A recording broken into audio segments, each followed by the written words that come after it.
వెనుక ఉన్నవి మరచి అని ఫిలిప్పీ 3:13 అంటున్నాడు. హల్లెలూయా. కాబట్టి అందుకే ఒకవేళ మాట్లాడన్న ఆలోచన మనకి అపవాది శోధన ప్రేరేపించిన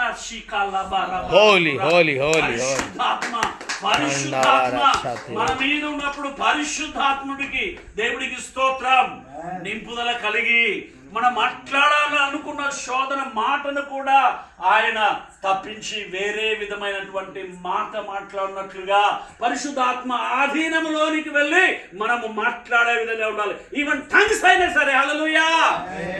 నువ్వు తెలుగులో మాట్లాడుతూ టంగ్స్ లోకి వెళ్ళిపోయినా సరే. హల్లెలూయా. ఎందుకంటే ఆ దైవజనుడు నిజంగా మాట్లాడుతూ ఎందుకంటే అంటే తన తోడుగా ఉన్నటువంటి ఎవరైతే కార్యక్రమాలు రిపోర్ట్ చేస్తారో ఎంగేజ్ చేస్తారు కదా, ఈ సోదరుడు ఈ బ్రదర్ మనకి ఒక కూటం కోసం అడుగుతున్నాడని చెప్పి ఇంకొకరు చెప్తున్నాడు. హల్లెలూయా. వాళ్ళ యొక్క సహవాసంలో వచ్చినటువంటి ఇంకొక వ్యక్తి పక్కన ఉంటే ఈ బ్రదర్ విషయం చూడండి ఏదో అడుగుతున్నాడు అని చెప్పి, ఎందుకంటే ఆయన టంగ్స్లోకి వెళ్ళిపోతున్నాడు కాబట్టి ఆ విషయాన్ని ఏదో వినండి మరి అని తర్వాత తను తెలుసుకోవడానికి ఆ విధంగా పక్కన ఉన్న వ్యక్తితోటి ఆ ఫాదర్ మాట్లాడుతున్నాడు. ఆ బెర్క్మన్స్. హల్లెలూయా. హల్లెలూయా. దేవునికి స్తోత్రం. మరి దేవుని యొక్క ఆత్మ యొక్క సన్నిధి నింపుదల అభిషేకం అనేటువంటిది మరి ఆ దైవజనుడు మరి తన మాటల్లో దేవుణ్ణి స్తుతించడము, దేవుణ్ణి మరి ఆరాధిస్తుండటము, అంతేకాక తను ఆత్మ పూర్ణుడై ఉండటము. హల్లెలూయా కదా.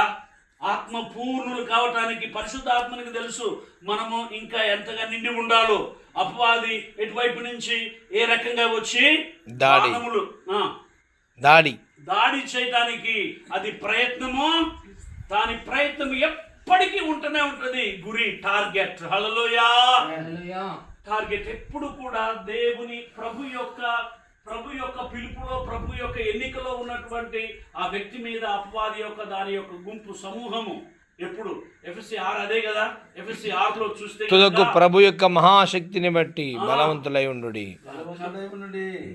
కాబట్టి దేవునికి స్తోత్రం. అందుకే మనము ఒక బాడీ, మనము దేవుని యొక్క ప్రభు యొక్క శరీరము, మనము క్రీస్తు యొక్క శరీరముగా క్రీస్తు అవయవాలలో మరి యొక్క చివరి దినాలలో I want to mention and I want to మీకు జ్ఞాపకం చేయాల్సింది ఏంటంటే ఇప్పుడు ఈ యవ్వనులను మనము